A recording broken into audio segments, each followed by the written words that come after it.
There we go. Well, hi everyone. I'm Jessica Michael and I'm a PhD candidate at the Epworth Centre for Innovation and Mental Health, and I'm going to be your MC for today's webinar. So if you've got any questions throughout today's webinar, please make sure to click the Q&A button down below and return to your questions at the end of the presentation. So here today to present the fourth webinar in our webinar series entitled The Role of Clinical Neuropsychology in Diagnosis, Treatment and Research is Dr. Oscar Murthy. Dr. Oscar Murthy completed his Doctor of Clinical Neuropsychology at Monash in 2019. His doctoral research investigated the neurobiological underpinnings of major depressive disorder and also examined the cognitive and neurophysiological effects of transcranial alternating current stimulation, so transcranial electrical stimulation, in healthy individuals and in those with depression. Dr. Murthy currently works as a postdoctoral research fellow within the Interventional Psychiatry Research Group here at ECIMH.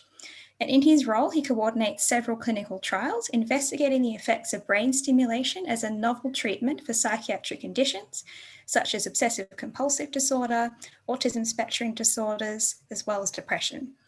He's also at the moment conducting a study examining the effects of the COVID pandemic on psychological and cognitive well-being. So without further ado, take it away, Oscar. Thanks very much, Jess, and thanks for the applause as well. Yeah, so that's quite a thorough introduction. So I think I'll just share my screen and check that everyone can see this. So everyone's able to view that, hopefully. Okay, so we'll jump straight into it. So just in terms of a bit of an overview of this presentation, we'll start off just with a brief bit just about my history in terms of study and sort of career progression. I'll give an overview of clinical neuropsychology because the term itself kind of sounds like quite a few similar related terms and be quite confusing knowing the exact scope of what that entails. I'll briefly go through the pathway for becoming a clinical neuropsychologist. So there are some different ways to do that. So I'll go through the education requirements in order to become a clinical neuropsychologist, and also briefly touch on the areas of knowledge and skills that you will develop as part of this training. And these are particularly important because of what I'll get into next, which is the sort of breadth of roles that you can work in with this sort of training.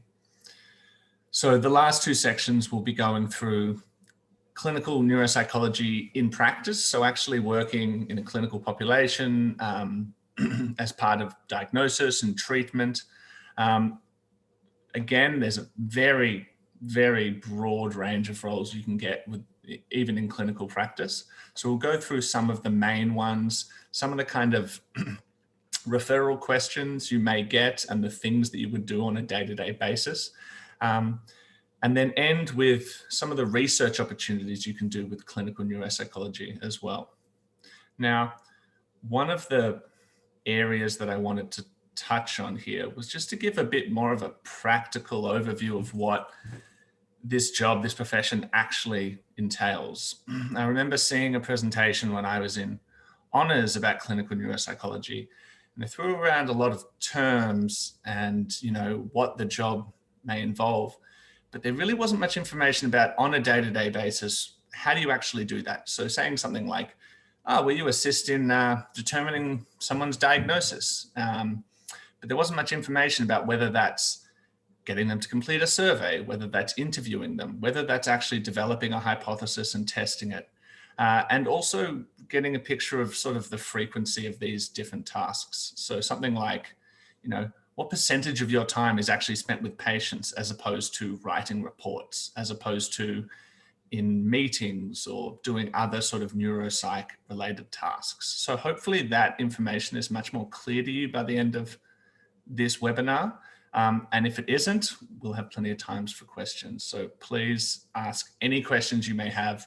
As Jess said, if you have any during the presentation, you can just put them in the Q&A on Zoom, and Jess will sort of compile them and ask them at the end. So again, this is because clinical neuropsychology is a relatively new profession. There's also not a lot of detailed information online. So really feel free to ask any questions you have. Questions you've always wanted to know about clinical neuropsychology, but have been too afraid to ask. So just as a broad introduction about where I come from and why I'm qualified to speak about this. So I completed my Doctor of Psychology in Clinical Neuropsychology at Monash University, finishing in 2019. So my thesis was investigating the cognitive and electrophysiological effects of non-invasive transcranial electrical stimulation in healthy individuals and individuals with major depressive disorder. That was the title of my thesis, and I think there's probably some way to make that sound a bit easier to understand, but that's where we ended up. It's got all the keywords in it. It's amazing how 100 or so pages have to be condensed into a single sentence, and it starts becoming very difficult to do. So the clinical neuropsychology degree I did at Monash was called the DPsych. That's actually changed names now. It's now a clinical PhD. It is essentially very, very similar, but just a change of a title. So it's essentially, as you may be aware, a PhD is just typically pure research. So once you do a PhD, you are a researcher, you're an expert in that particular area, but that will not qualify you to become a psychologist in terms of clinical practice, whereas these clinical doctorates mean that you have the research training, but also you can get accredited as a psychologist and work with patients, be it in therapy, rehab, any of those sort of things. So before I did this doctorate, obviously I did my honors. I did that at Monash in psychology. And before that, I did a Bachelor of Arts and Science at Monash, focusing on zoology and psychology, fully intending to become a marine biologist until I decided humans were more interesting than turtles, which I still think at this point. And currently I'm working as a postdoctoral research fellow at the Epworth Centre for Innovation in Mental Health, or ECIMH, and I'm coordinating a range of clinical and experimental trials we have here. So I've got 5 of those at the moment. One of my supervisors was Professor Kate Hoy, who is at the Epworth Centre for Innovation in Mental Health, and Professor Paul Fitzgerald, who is the chair of the centre, was also on several of my papers. So I did have some experience with them before getting this role. So I just want to start off with a general overview of what is clinical neuropsychology. So, I mean, a lot of it's there in the name. It's clinical, which means working with patient populations or individuals. It's got psychology, so it's about behavior, sort of psychology, psychiatry, cognition, but then neuro. So it's got a much more or larger focus in the training on neuroanatomy and essentially the link between brain and behavior. So how does all this activity in our brain actually end up in cognition, psychology, behavior, mood, anxiety, problem solving, identity, all those sort of things. And particularly in clinical neuropsychology, we look at where this breaks down. So when individuals have an acquired brain injury, such as stroke, a traumatic brain injury, multiple sclerosis, Parkinson's disease, Alzheimer's, any sort of neurological condition, but then focusing on the practical outcomes of that in a clinical sense, such as cognition and psychology, as we mentioned. So it's worth noting that being a clinical psychologist means that you are also a general psychologist. So you can do therapy and everything else another psychologist does, but you have a specialization in clinical neuropsychology. So I guess one way of saying it is every clinical neuropsychologist is a psychologist, but not every psychologist is a clinical neuropsychologist. The Australian Psychological Society has this definition that I think is quite good, which is clinical neuropsychologists study changes in thinking and behavior that may arise from brain dysfunction, such as head injury, epilepsy, neurological disease, and stroke, drug and alcohol disorders, learning disabilities, attention deficit disorders, dementia, and psychiatric disorders, which encompasses most conditions. Basically anything that can result in brain dysfunction, be it a sort of biological degenerative condition or even a psychiatric condition, is within the scope of who you may work with. So in clinical practice, this typically involves dealing with the cognitive, emotional, and behavioral problems related to brain dysfunction. So the primary ways are assessment of any deficits, rehabilitation planning, psychoeducation, so informing individuals of the common outcomes of these conditions, the typical prognosis, and strategies to actually try and help them, get back to work or back to study, and then actual psychotherapy as well. So now in a research capacity, a clinical neuropsychologist can actually apply these very useful skills to develop, evaluate, and refine innovative treatments for psychiatric and neurological conditions. And so that's what we do at ECIMH. So I think one of the main themes going through this presentation is that clinical neuropsychology is great if you want to do both clinical work and research, or if you have no idea what you want to do, but you find this extremely interesting, which is sort of where I came from, but eventually figured out what I wanted to do. So in many ways, clinical neuropsychology is the intersection between neurology, neuroscience, and psychology. So it has aspects of neurologies and neuroscience, such as knowledge of neuroanatomy, links between brain and behavior, and an understanding of sort of how certain cognitive functions work in the healthy brain and how damage to the brain can essentially make these functions fail or be impaired.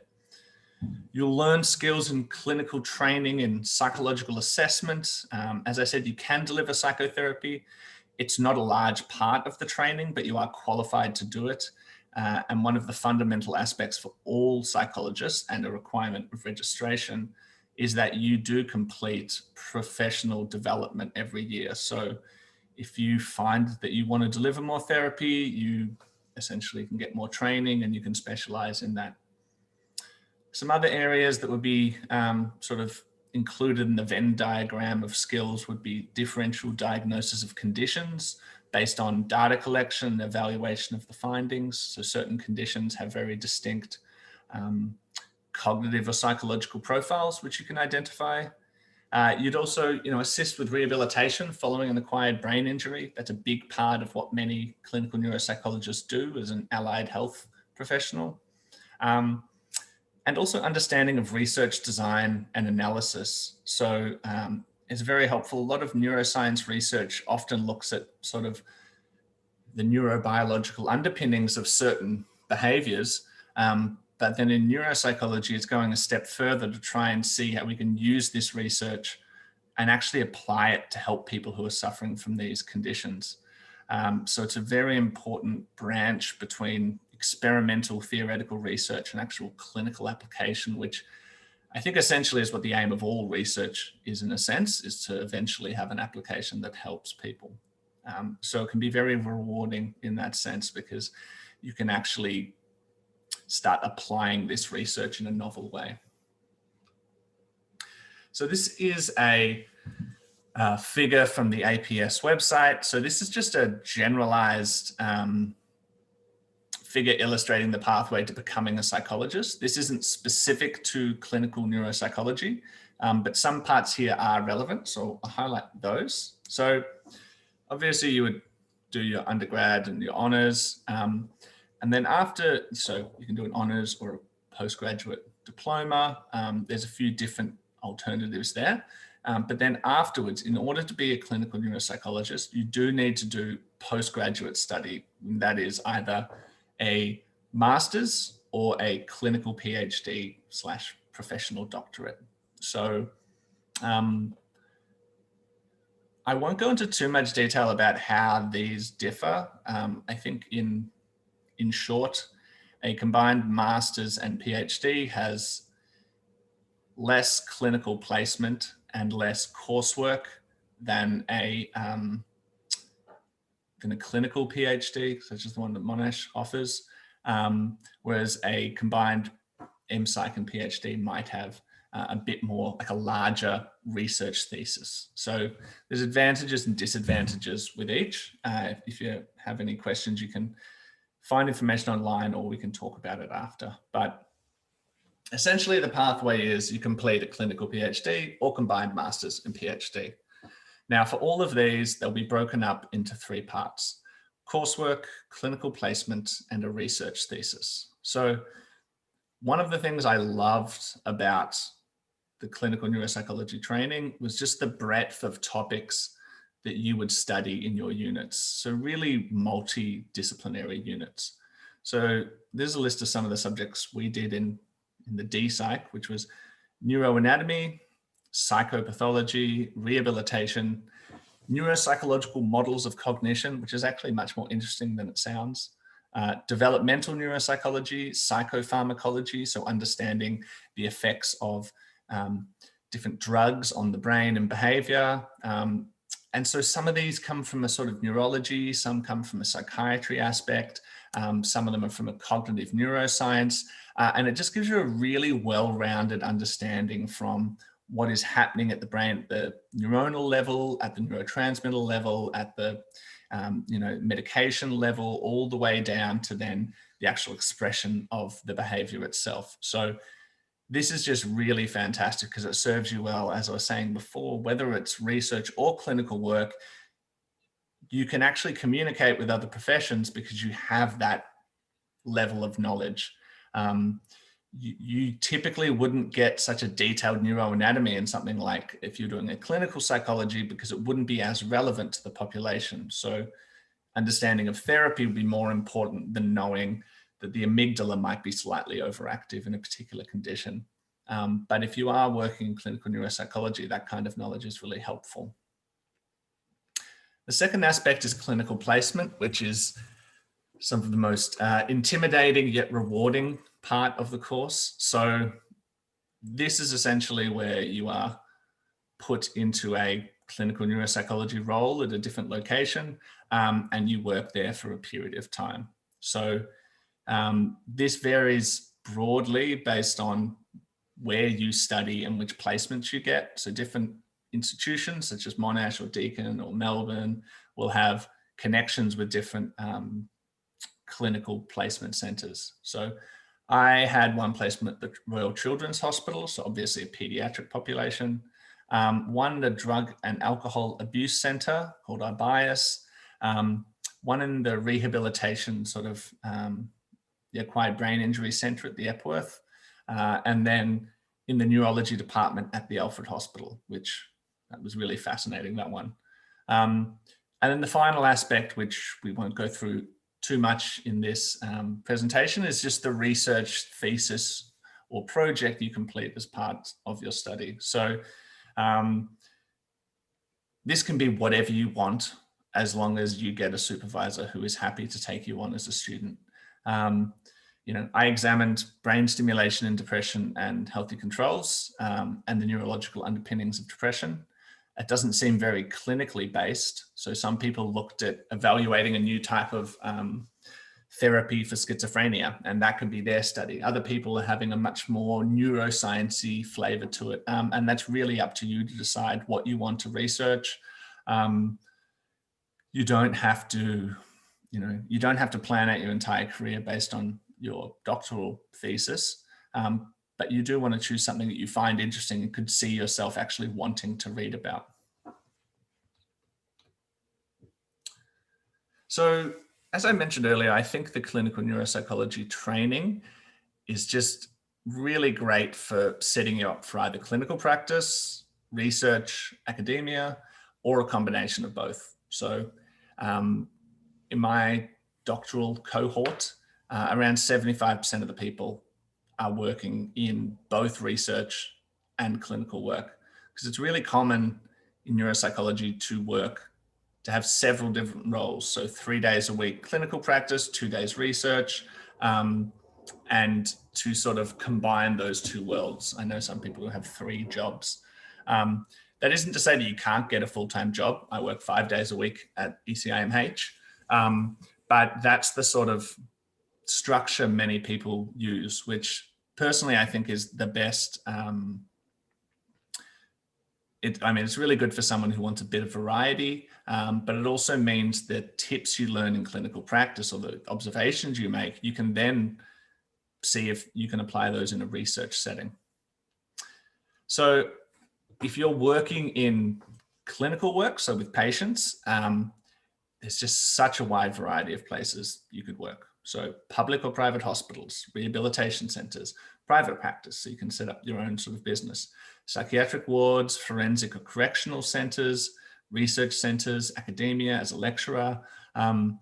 Any of these are possible. And in fact, looking at these, so there's about 10 people in my year level, and I think we've covered each of those bases. So they're all definitely possible even early out from graduating. And the reason there's such variability is in your training, you can work with such a wide variety of patient populations. So for instance, in rehabilitation, you can work with traumatic brain injury, often motor vehicle accidents, stroke, people in sort of post-operative removal of cancers in the brain. So you could work with trying to assist them in rehabilitation, getting back to work or study or driving or any of those sort of goals they want to achieve. There's also neurology populations. So as I mentioned at the Alfred, I was working in the neurology clinic, and you would work with people with Parkinson's disease, dementias, multiple sclerosis, and every couple of weeks you get someone with a neurological condition that you've never heard of before, and you have to sort of keep yourself very sharp doing the research to be all over those sort of topics. And a big part of that is just developing different theories about what condition they may have, and then administering tasks and assessments to try and determine which diagnosis they have, because that makes a dramatic difference in which treatment they receive, which I'll go into some examples about this in the later slides as well. Then in pediatric populations, so I initially wanted to work in pediatric populations, but ended up finding some other areas of research I was also really interested in. And you work with conditions such as ADHD, developmental delay or intellectual disability, autism spectrum disorders. You can really sort of choose which specialization you want. Of course, psychiatric populations. So often you'll look at populations that might have some degree of cognitive impairment, so schizophrenia, obsessive compulsive disorder, or depression. And then you can also do forensic work. So I've got a few friends who do this, where they basically 1 day a week, they get referred people to do an assessment for court cases, whether it's a capacity assessment to see whether or not they have the intellectual or psychological capacity to sort of be tried, or whether they should be in a regular institution or a psychiatric institution in a correctional center capacity. You can also have to determine the level of impairment they display and whether the impairment they display may have been due to the accident or not. So often you might get an insurance claim where you talk about a level of impairment and whether or not that was due to the accident or was pre-existing or was due to something else. Anyway, that was a lot of information to basically say there's a broad variety of places you can work and things you can do. So just to give you a better example, I'm going to go through a few of these. I'll go through a few of examples of the kind of referrals you get in each setting. But just as an overview of what a clinical neuropsychology evaluation, or I guess what you'd be doing on a typical day. So to begin with, essentially you are a specialist who's good at solving problems. So you get a referral from someone, be it a doctor, a psychiatrist, a neurologist, it might be a lawyer, something like that, where they have a question and they want your expert opinion to answer that question. So we request your evaluation of John Smith for neuropsychological assessment and investigation of possible causes for recent deterioration in cognitive functioning. So we've noticed this person's getting quite forgetful. We'd like to know whether you have you can determine what is going on here. Is it, I mean, to begin with, you'd think, okay, how old are they? Is it, you know, if they're very, very old in sort of later life, you might suspect sort of dementias. If not, there are other sort of neurodegenerative conditions, sort of Huntington's disease, or even Parkinson's, Lewy body dementia that might be occurring. It could be stress. It could be lack of sleep. There's a lot of conditions that could do this. So then based on that, you'd start off, you'd obtain all the relevant information you need to answer or solve this problem. So what symptoms are they showing? What social supports do they have? Really important to actually get a history of their neurological or psychiatric conditions they may have had, their employment. Really, you also want to look for any big recent changes in their life that might explain this, aside from an actual, what you call I guess, a biological or organic cause. This is more important for actual training, but just worth knowing in advance. Whenever you're doing an assessment, be it in neuropsychology or even just psychology, I think it's really important to obtain what's called a collateral history from someone close to the patient. Individuals' reports of their own behavior can be unreliable. This doesn't necessarily mean they're lying, but people's own impressions of themselves can differ. You can also imagine if someone's developing, say, a dementia, their memory of what is happening to them may also be unreliable. So very important to double check that sort of information.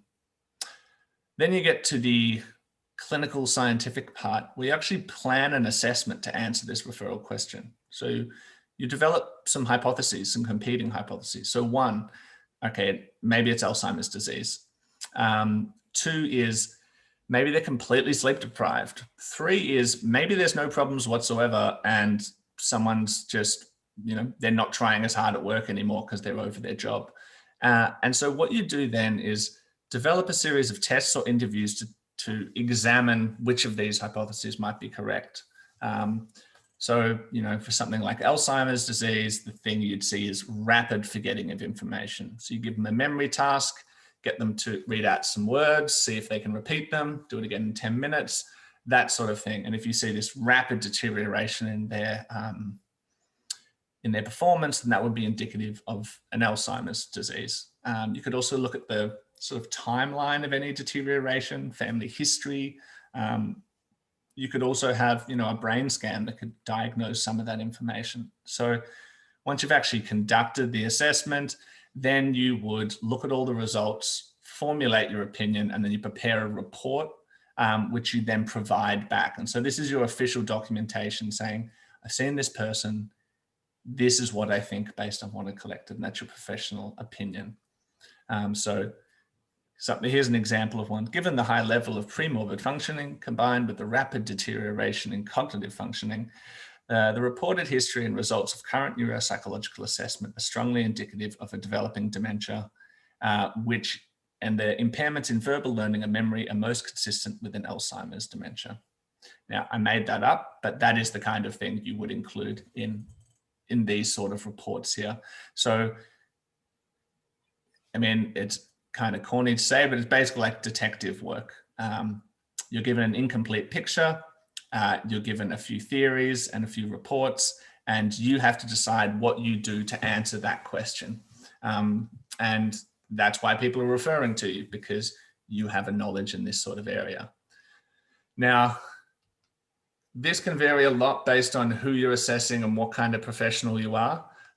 In rehabilitation, you're rarely going to get asked to diagnose something because we know they were in a motor vehicle accident because they had brain surgery and they were in hospital for 6 months. So the question then is, how can you help them through this process? And it's using your knowledge of the neurology and the pathophysiology of their illness to try and assist them in the rehabilitation.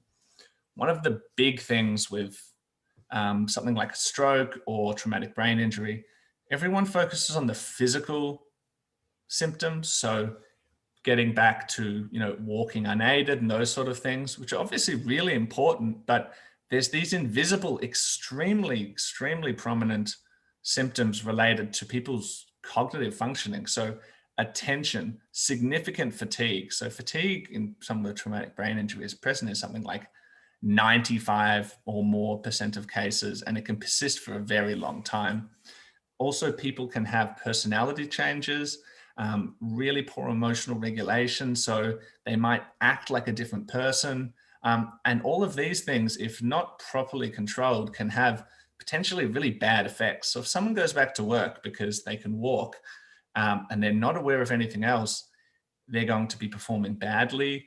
They're more likely to be snapping and being, getting angry at work. And this can really have a bad effect. And they're not even sure what is sort of happening there. And that's not even to mention effects of things like PTSD if someone's been in a life-threatening car accident. So an example sort of referral question you might get in a rehabilitation setting is someone referred 4 weeks after suffering a traumatic brain injury in a motor vehicle accident. And they've been requested for evaluation of their cognitive functioning and recommendations for return to work or study. So, I saw someone who unfortunately was in a car accident. They were 20, I think they were 21. They turned 21 in hospital, and they were studying and they wanted to go back to study.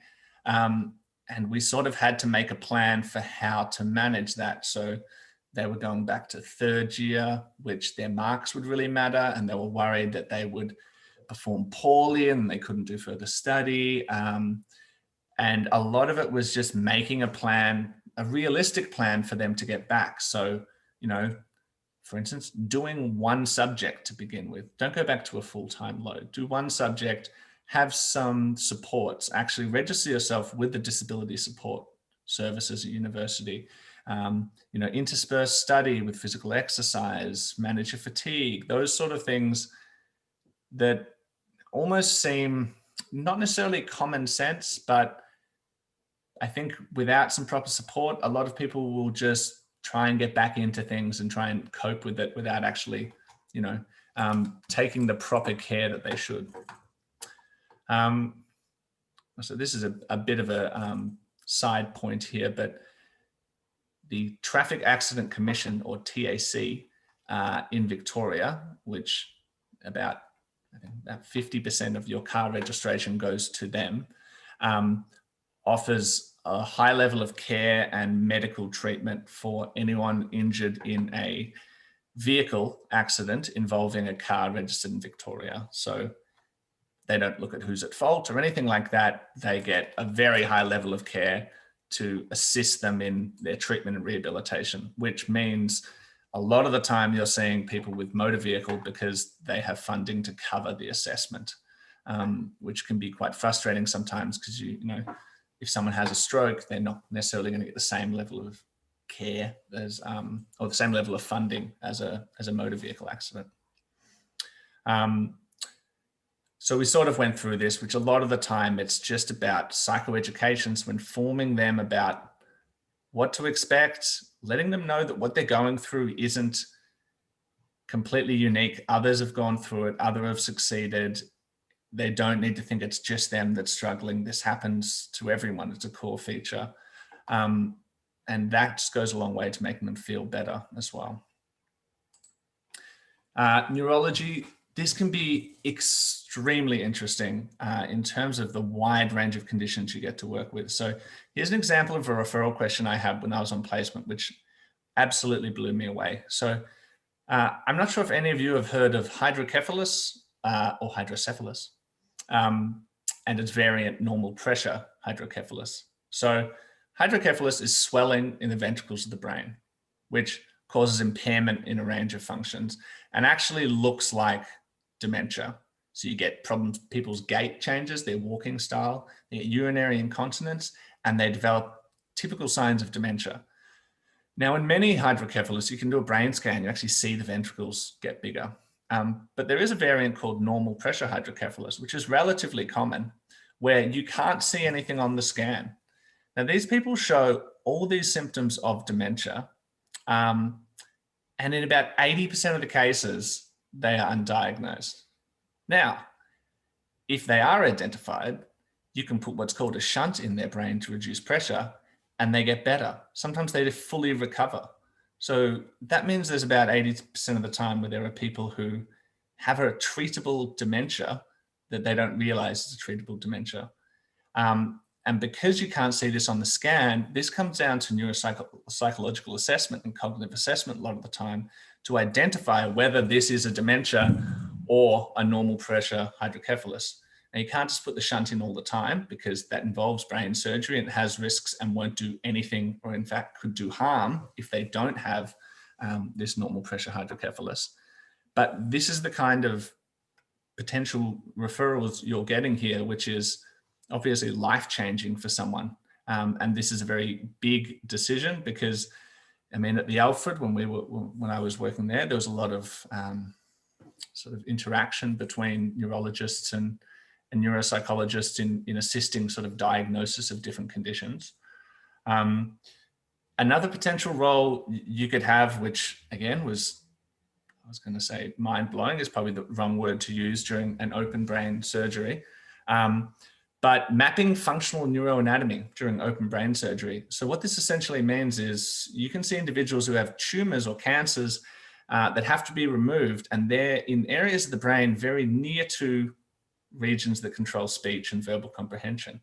Now, you do not want to remove these regions of the brain because that's going to have much worse functional outcomes. You may or may not be aware of this, but often brain surgeries are done while the patient is awake. They have a local anesthetic in their head, and you keep them talking to make sure you're not removing anything very important. So we were in the room in scrubs while they were doing a brain surgery to remove a tumor. And when they get close, you have to perform verbal comprehension and verbal sort of memory tasks and check that there aren't any sort of impairments. They actually have a small electrode that they stimulate a part of the brain with, and then that part of the brain stops working for a while. So if you're getting them to do the task and they stimulate that region and then they can't, complete the task, that region's important, mark it as do not remove. And so you're actually assisting in this sort of very important work there. So some of those are very, very interesting, fascinating, and you can really help people in those scenarios. Then there's pediatric settings. So an example of a referral that's really common is you get someone, say a 14-year-old who's underperforming at school and is suspected of having developmental or intellectual delay. Now, as a neuropsychologist, you have a particular training in understanding the cognitive and psychological aspects of any sort of condition. So a clinical psychologist will have a lot of focus on the actual psychological aspects, be it stress, anxiety.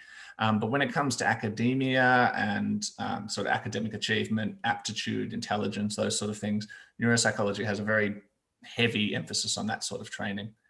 And so you'd have to sort of, again, think of all the potential explanations for this and try to evaluate this in your assessment to provide a clear recommendation for what the potential cause might be. So some of the aspects you'd want to consider are, okay, what actually is their general intellectual ability? So you can just do an IQ test, which includes a broad range of aspects you can look at. So verbal comprehension, information processing speed, working memory, so holding information in your mind and manipulating it, and see, okay, does their general ability match their academic performance? If someone is gifted but is failing at school, there's a very big difference there you need to determine. If someone performs quite low on the IQ tests, then maybe it's an indication they actually have an intellectual disability or developmental disorder, that their school performance might actually be in line with that, in which case you can offer extra supports. So you can look at a wide range of things. One important thing to look at is verbal versus visual performance. So as I'm sure many of you are aware, everyone has their own best way of learning. It's also relatively common that people can have a very big difference in their performance across different domains of tasks. So, extremely good in verbal, but really bad in visual, or vice versa. They might have dyslexia, which means maybe they're quite smart, but they're having trouble reading these sort of words. Dyscalculia, which is a specific type of sort of dyslexia for maths. But it's also really important here, and I think this is one of the most important things to consider, is potential other explanations. You don't just want to go around diagnosing people with academic problems if that's not the case, because that's not really helping anyone. And, you know, holding someone back or saying that they have a low IQ is not, it's not a useful thing. In fact, you wouldn't necessarily say that even if they did have that sort of performance, because you have to think about, you're trying to help this person. But you have to consider psychosocial factors that can affect performance. So home issues, potentially bullying in school, which is why they're not having a good time there at all. There might be other psychosocial issues. So ADHD obviously is quite a common one. Oppositional defiant disorder, where they just do not do well with sitting in class or being told what to do at all. I mean, other thing to consider is I got referred someone because they were doing bad at school, and she was like an 8-year-old who had the highest performance in IQ I'd ever seen. I'm like, yeah, that's because she could probably recite this book from memory, and we're talking about page 1. And she was just bored in class. And so there's just a lot of different ways you can sort of interpret this. And then obviously any medical or physiological factors. So adequate sleep, nutrition. If someone has chronic fatigue, that could go a long way to explaining what's happening. And drug and alcohol abuse is another area you could focus in. This can be a pretty tough area just in terms of burnout. You see some pretty tragic cases. I mean, one thing I found in my time in the placement there is really changes your view of I guess a victim versus a criminal, where pretty much everyone I saw had drug and alcohol problems, and pretty much everyone had a terrible childhood, which, you know, when you're younger than 18, they were sort of defined as the victim. And then when they got older than 18, it was suddenly jail and all these other things. So it's really rewarding, but can be quite a challenging area to work in. But some of the sort of referral questions you may get is examining whether the individual has sustained an acquired brain injury due to alcohol or drug abuse, or other comorbid conditions. So, you know, if someone's been doing heroin for a long time, heroin in and of itself doesn't actually have extremely significant effects on someone's cognitive functioning, mainly because the neurotransmitter system it targets isn't involved in a lot of other areas. It's mostly pain relief. But there's all these other things associated with something like heroin use, which is, I mean, obviously poor nutrition. But also if you overdose, what an overdose means is you don't get any blood flow to your brain. Now, your brain, which weighs, I think, about 400 grams, uses about 40% of your body's energy, and a lot of it's glucose. And if it doesn't have blood for a while, it starts to deteriorate very, very quickly. And the particular area of the brain that uses the most blood is the hippocampus, which is involved in memory, which means if you don't have blood flow to your brain for even a few minutes, you can have pretty significant memory problems for a very long time.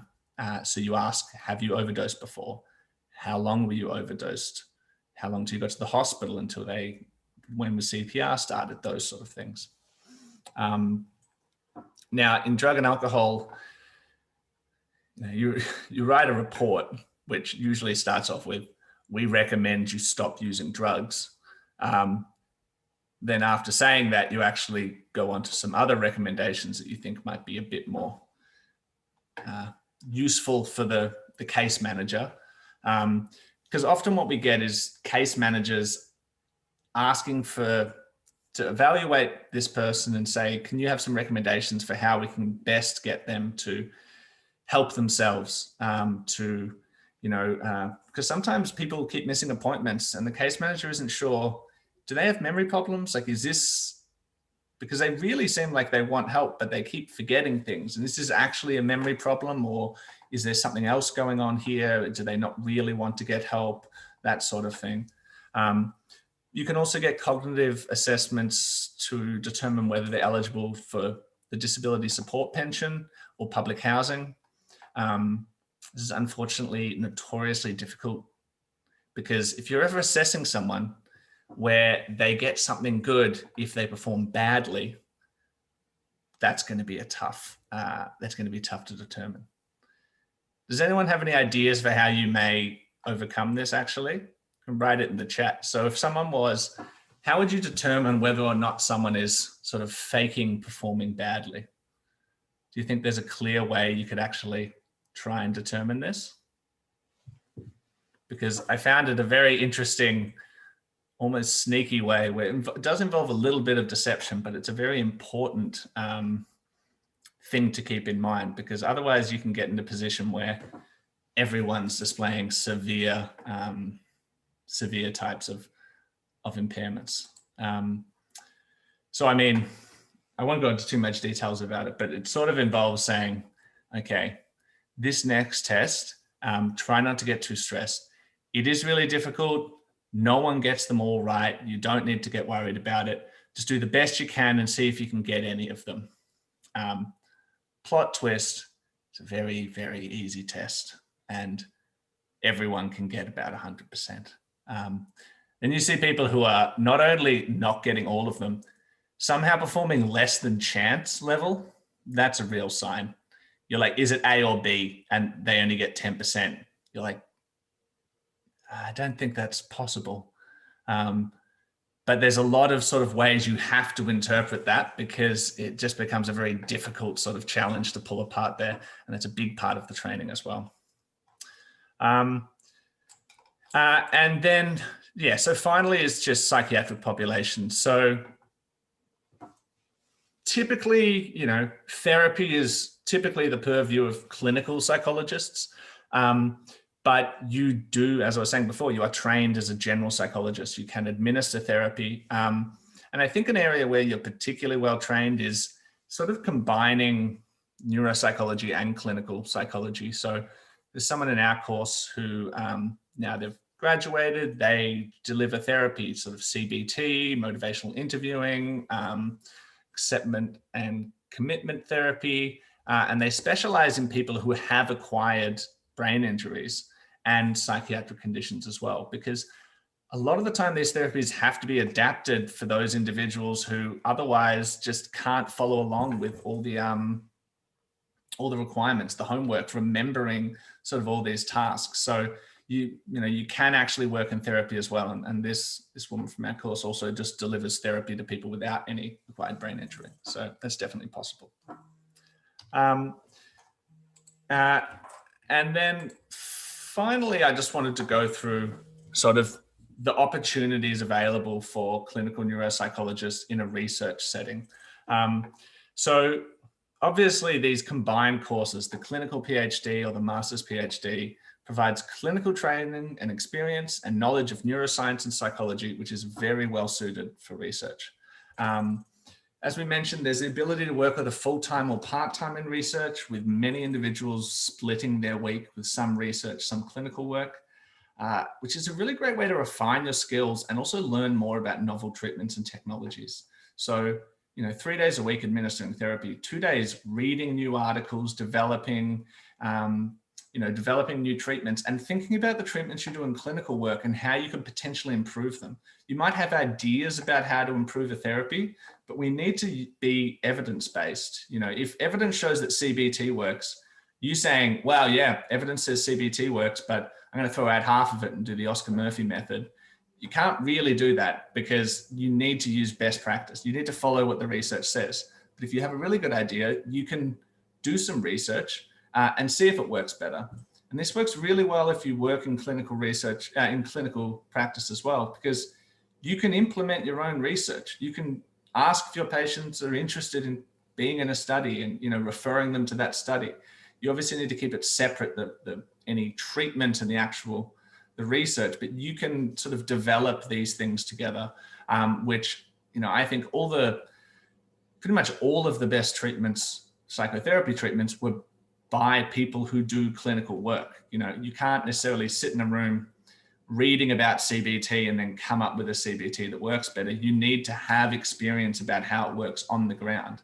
It's the vast difference between reading about depression and working and helping people with depression. They're very, very different things. So a very common role in clinical neuropsychology would be in randomized clinical trials, or RCTs, for new treatments. So obviously, if you're working with a psychiatric population, pretty much exclusively, the primary outcome variable for any research will be looking at changes in symptom severity and remission rates. Now, if you just did a PhD in neuroscience, you don't necessarily have any training working with clinical populations. You have a lot of knowledge around the practice, like the theory, but clinical neuropsychologists are great for this because you have an understanding of the neuroscience and the clinical practice. And so you can perform these sort of evaluations, determine eligibility, and investigate what sort of factors you'd want to look at in the treatment outcomes. So this is an example of sort of broad range of studies you could do. So this is at our research center, Epworth Centre for Innovation and Mental Health. These are some of the trials we're doing at the moment. So transcranial magnetic stimulation for psychiatric and neurological conditions such as major depression, OCD, anxiety, autism, Alzheimer's disease. We've developed and created a portable brain stimulation device, which individuals can deliver transcranial alternating current stimulation at home. So that's it here. So this is obviously, if it's found that this is really effective, that's amazing, because these devices can be mass produced. People don't have to come into a hospital for it. Stimulation can only be delivered, for 20 minutes. That can be done on a lunch break sort of thing. And also investigating potential benefits of pharmaceutical medications for new conditions. So we've got some trials upcoming looking at ketamine for PTSD or depression, psilocybin for OCD, so that's magic mushrooms. So these sort of really interesting research studies, and you get to work with a broad population of people. So these are some, and you're very well suited to obviously evaluate these sort of things, which I think is fantastic. So we have that's a brain stimulation, that's an EEG cap there. We've got the brain stimulation there. And here's a stock photo of me pretending to read during a photo shoot, which is a big part of research. So just as a quick example of the kind of skills you can develop in research. So we're coming to the end of the presentation. So obviously clinical interview skills with individuals. You need to determine their eligibility. You need to build rapport with people, which is a really big part of the job. You need to have empathy, compassion. You investigate their symptoms and evaluate changes post-treatment. There's a lot of steps involved to make sure this is controlled. So you're blinded to which condition they're in, so you're not affected by that. You can administer cognitive tasks and interpret the results, work within a broader team to plan and implement research ideas. And my favorite part of the job is once when you just have a meeting with a bunch of research, and he's like, what should we research? Just sort of thinking about what's the deal with X condition? What can we sort of, what don't we know? What can we refine? What's a treatment? Those sort of things. And then analyze data and publish your findings. I mean, specific skills at ECIMH, I've learned, this is a really cool one, performing an MRI-guided neuronavigation to locate specific brain regions. So we get an MRI of someone. This is one of the computers we have. You load the MRI onto the computer. You use this TMS coil. You can map where the locations of their head are. So nose is here, ear is there, and then it superimposes the brain scan onto their head.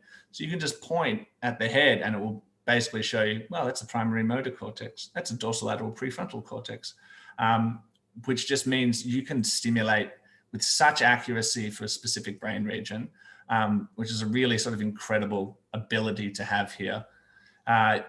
Also, you've got to learn how to use a transcranial magnetic stimulation machine. Not sure if any of you have had any experience with this, but when you put it over the head, it causes the neurons below the coil to fire. So if you get it over the motor cortex and moving the hand, you can get a hand twitch each time, or get someone to count backwards from 10 and get Broca's area, and they suddenly can't say the words properly, which you can have a lot of fun learning how to use with your friends. And, you know, learn programming to analyze neural data, which is actually quite rewarding.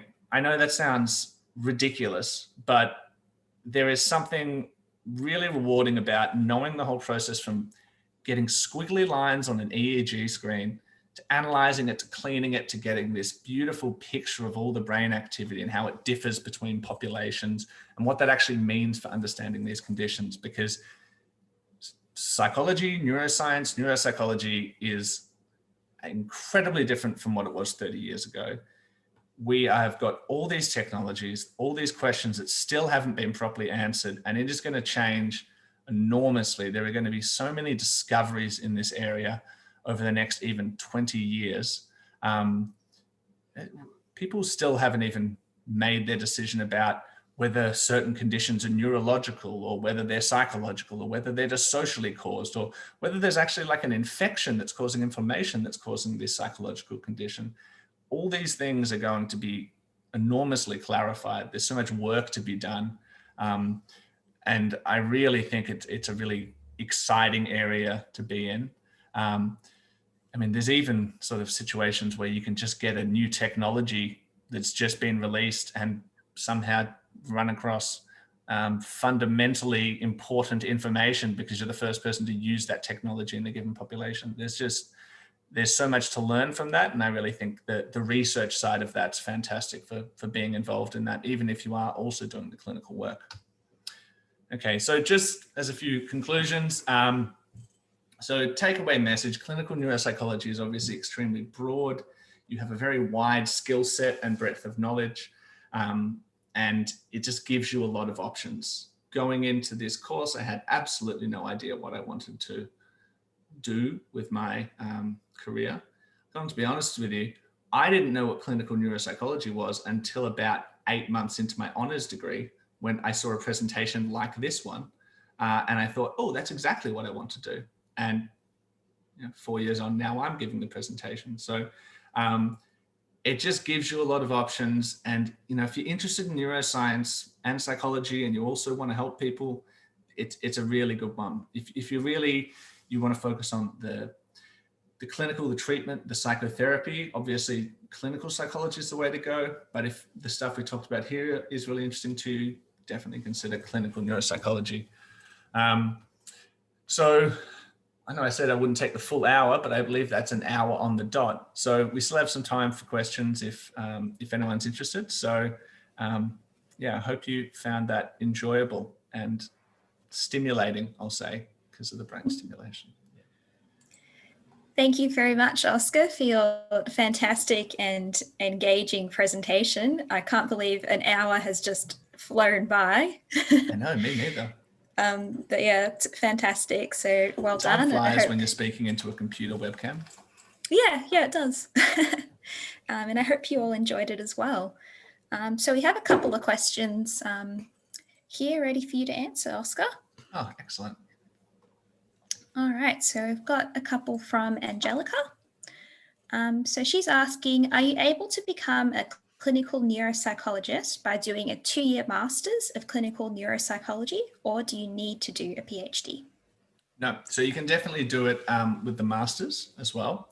So you don't even have to do a combined master's PhD. So you can just do the master's program. There's a few things to consider. One is most universities don't offer it, the clinical neuropsychology in general. There's only a few that sort of do it, which are usually universities that have a really strong psychology faculty. And each university will, I think almost always, just offer the master's or the clinical doctorate. They won't offer both. So you can decide which course you want to do, but that's also making a decision about what university you want to go to. So if you just want to work in a clinical practice as a clinical neuropsychologist, so if all that information I was talking about, the neurology, rehabilitation, pediatrics, you can just do the master's. And then there's a bit more, because once you actually graduate from the postgraduate course, you have to do what's called a registrar program. essentially it's just you log your hours in your job and then you get endorsed. And you have to do a few more hours if you do the master's course. But apart from that, yeah, you can get fully endorsed as a clinical neuropsychologist from the master's. If you're looking to do research, obviously a PhD is sort of the gold standard there. I also did it because I thought, 2 years, I could do an extra 1.5 and I can call myself doctor. It does sound pretty good. So Definite perks. probably don't let that guide your decision though. But yes, 100% you can. Awesome. I've got another question from Angelica here. She's asking, can you suggest ways in which undergraduates can gain some work experience in the field of neuropsychology, either voluntary or paid options? So there's a few ways. I think with any sort of clinical experience, it's probably going to be volunteer work to begin with. So really, I mean, going into, there's two ways to think about it. One is experience for the sake of yourself and getting better at your job. The other one is experience so you have something to say in your interview. It can be tough to get a lot of experience with neurological populations, except for maybe, you could volunteer for, there's a lot of dementia support communities where you can help out people with those conditions. You can visit them and just support people that way. You can get clinical experience with something like Lifeline. That can be pretty exhausting. And I guess what I mean by that is it's not something to be taken lightly because you're talking to people who are quite suicidal a lot of the time. But they do train you up quite well, which can be some good experience. I think there's a lot of volunteer groups with things like, you could help children with autism or things like that. Otherwise, reaching out to a research lab and just asking if there's any opportunities to, a sort of volunteer or like a work placement.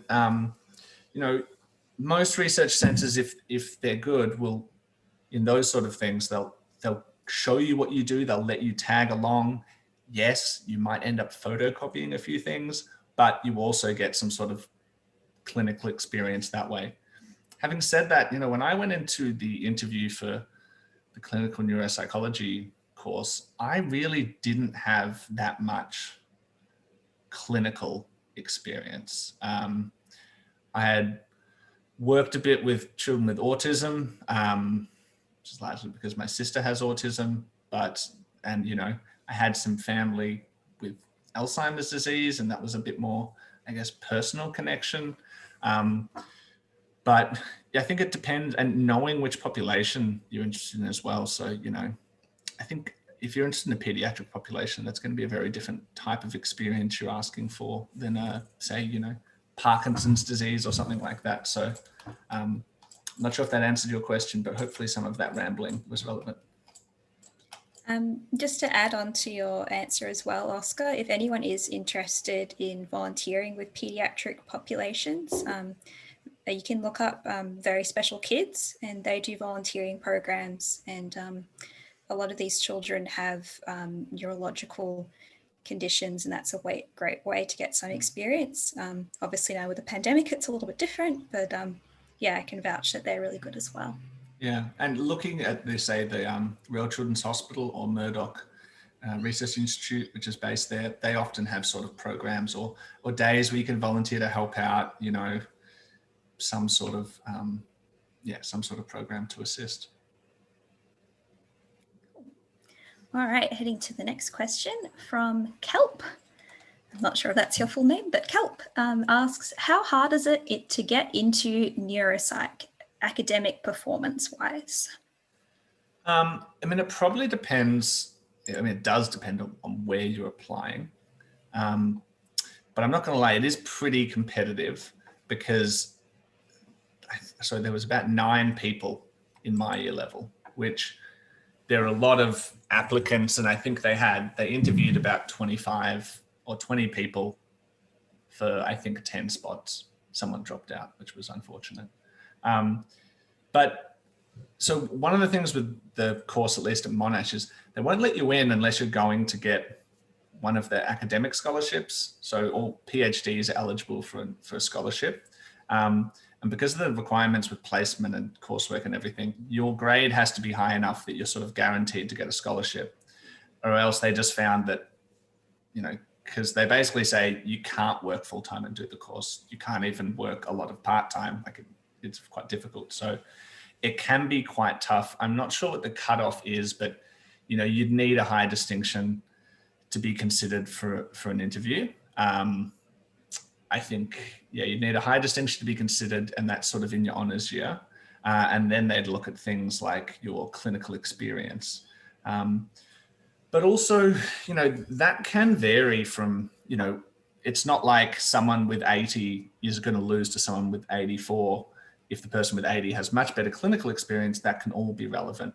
And they also look at things like, age and maturity. If you're going straight through, if you're going straight through university and you've got kind of good grades, but no experience, they might sort of think, well, do you actually want to do this?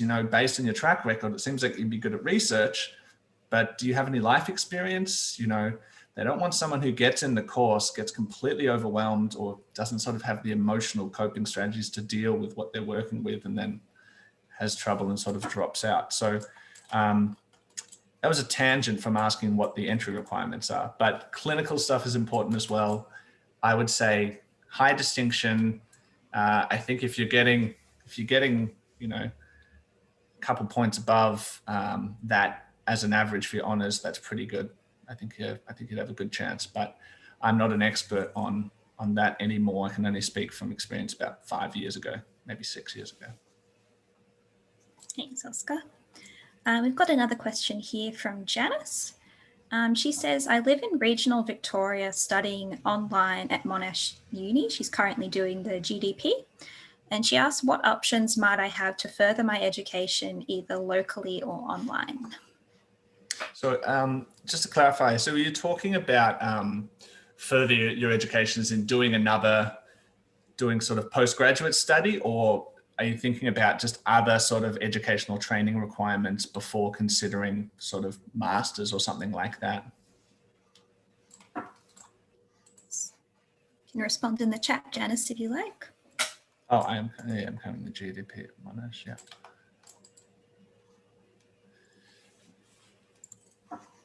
I mean, while Janice is answering, one other thing I would say, I want to do honours masters, yeah. Honours or well, masters. There's online. There's online honours. There's the professional.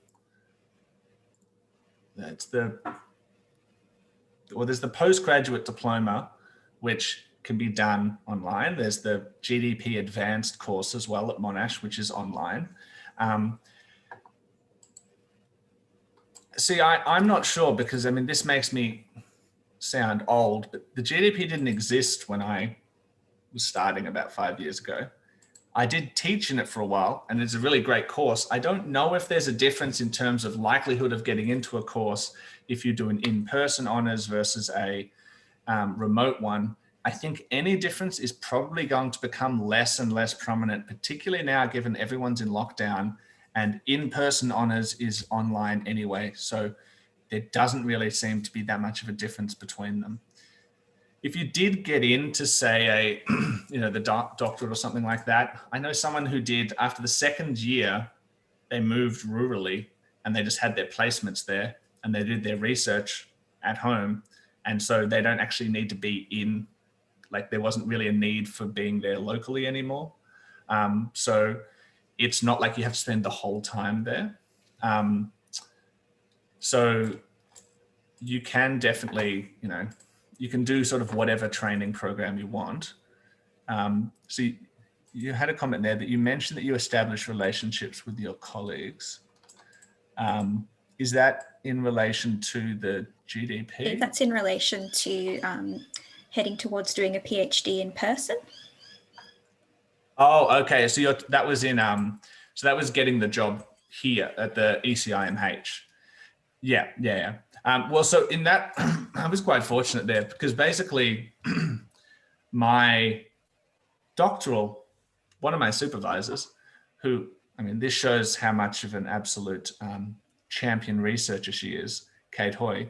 She was Dr. Kate Hoy when I started, and she was Professor Kate Hoy when I finished. She went through doctor, associate professor, professor in that period of time. And she was my doctoral researcher, which is essentially like a 4-year internship of her evaluating whether or not I can do research. So when a role opened up, I mean, I applied, same through the process. And she is amazing. So I applied through that same process. But I mean, it's that sort of thing was, you know, yeah, you answered the stock questions. What experience do you have in this type of research? I'm like, I'm part of this research team. I've worked here for 4 years as a PhD student. So that was just sort of fortuitous. And because of the type of research, you know, I'd published in the area, that sort of thing. That's a bit hard to plan for, but, you know, if you're going into honors or PhD, it's really important to choose a good supervisor, one who you can get along with, one who you've heard good things about as well. I was going to do, my honors research was in sleep in Antarctica. And then I was going to do sleep research. And then in the first week of my doctorate, I went to a conference and I saw Kate presenting, Kate Hoy. And I was like, brain stimulation, what? I didn't know this was a thing. This is like science fiction. And I completely changed what I was researching. And I was like, can you be my supervisor? No. Can you be my supervisor? No. Can you be my supervisor? Maybe a secondary supervisor. And I was like, yes. So it sort of works to go where you find it interesting. If you find a topic boring before you start researching it, wait 4 years and see if you feel it's going to be very tough at that point. So again, a pretty tangential one there.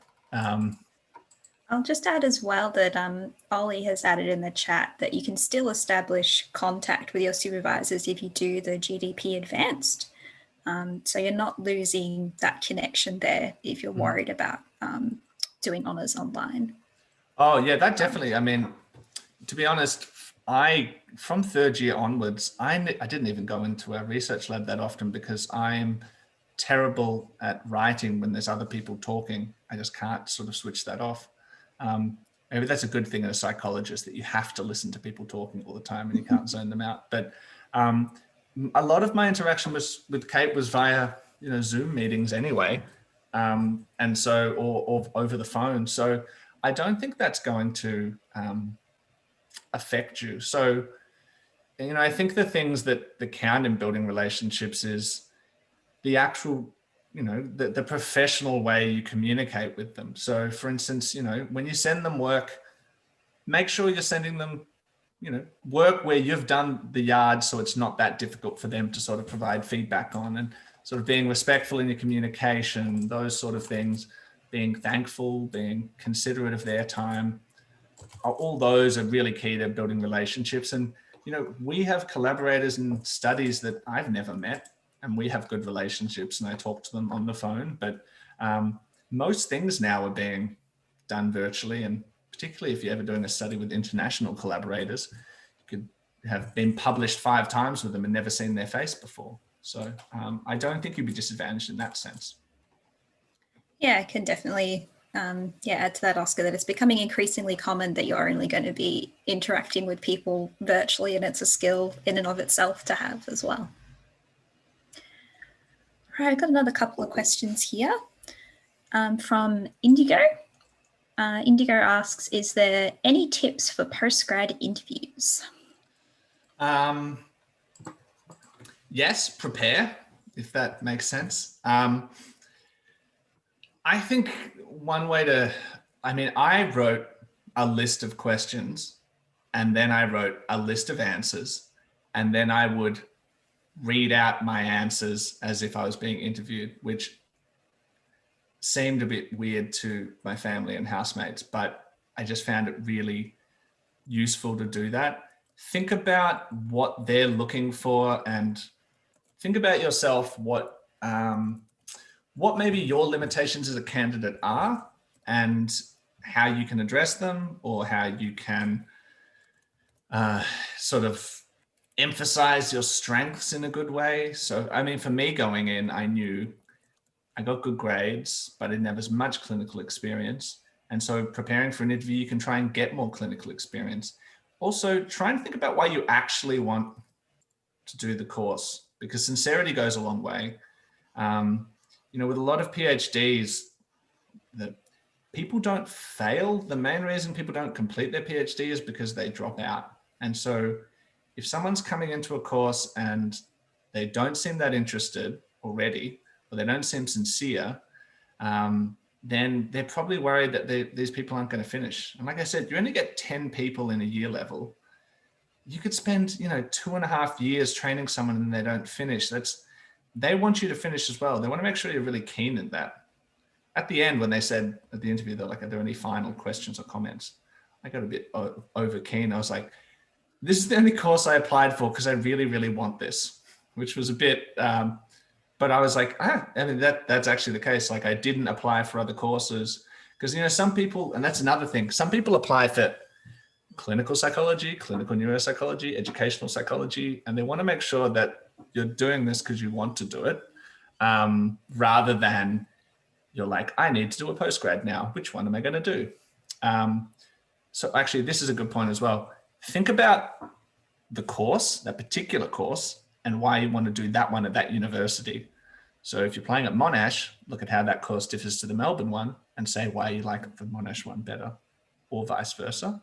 Because, Monash might have more clinical placement hours and better connections with people who you're interested in, or the research department there at Monash or Melbourne has a particular focus on this area you really want to research in, or something like that, that shows you've done your research. And again, this isn't just your 10th interview this week for different courses. This is something you're keen for.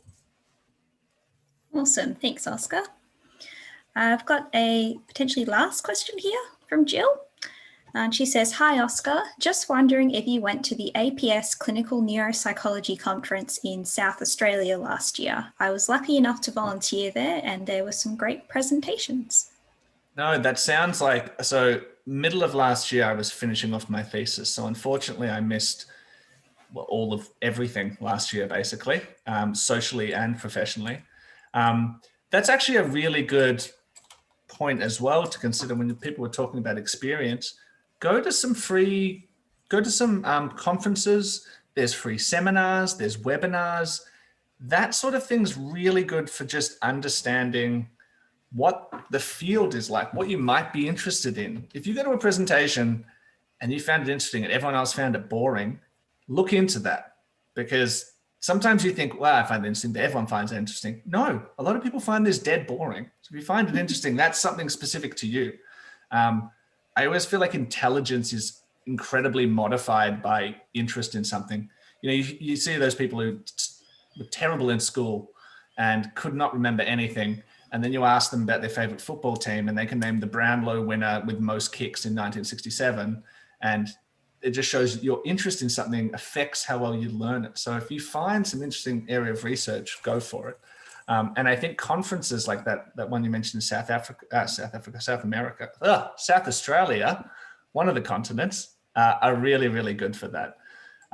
Some of them can be quite expensive if you're not a member, but other ones, there's a lot of free conferences, or ones that, you can also offer just to help set up sometimes, and they let you in free. But especially at the moment, because of the pandemic, a lot of conferences are free, or at least they're online and you can see the recordings afterwards, because the time difference for Australia is a bit not great for that. But yeah, definitely look into it if you're interested, because it's a great experience to look at conferences and presentations. It really is. And like I said, I found this area of research from a conference that my friend told me to come to because he had an extra ticket. And then I saw a presentation that completely changed the trajectory of my life. So there's just a lot of areas of research that they're not going to show up in your news feed, and you do need to sort of look for them as well. Awesome. Well, that was our final question, unless there's any other ones people want to type in quickly. Yeah, that was our last one. So thank you, Oscar, for your fantastic, engaging presentation. I feel like we've all learned heaps about neuropsychology and the pathways and all the career options that are available. It's so broad, like there's so many choices you have if you decide to go down this path. And yeah, it's been lovely having this time with you. Well, thanks everyone. I really do hope you found it interesting. And yeah, let me know if you have any follow-up questions if you want. And hopefully we'll see you all in some later presentations as well. And maybe I'll see you at the Clinical Neuropsychology conference in 10 years' time when you're all neuropsychologists like me. Fantastic. All right. Thanks, everyone. See you later, everyone. Bye. Bye.